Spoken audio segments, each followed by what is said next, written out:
শনিবার থেকে বিভিন্ন সরকারি এবং বেসরকারি বিদ্যালয়ের ছাত্রছাত্রী সহ শিক্ষক শিক্ষিকা তাদের শিক্ষার দেবী সরস্বতী ঠাকুরকে বরণ করে নিয়ে যেতে দেখা গেল ময়নাগুড়ির বিভিন্ন জায়গায়।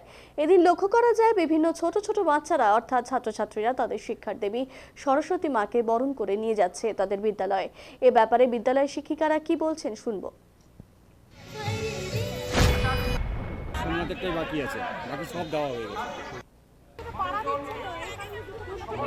ঘুরে আসা হয়েছে,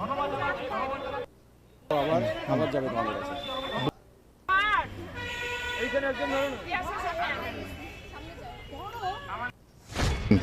আমরা একটা স্কুল থেকে এসেছি, বেসরকারি স্কুল, সেখান থেকে আমরা এখানে প্রতিমা নিতে এসেছি। আমরা স্টুডেন্টদের নিয়ে এসেছি, প্রতিমাকে বরণ করে নিয়ে যাচ্ছি আমাদের বিদ্যালয়ে। মানে এখানে কি সব ছাত্রছাত্রী সমস্ত স্টুডেন্টদেরই নিয়ে এসেছি, আমাদের শিক্ষকরাও আছেন, সবাই মিলেই এসেছি আমরা একটা স্কুল থেকে।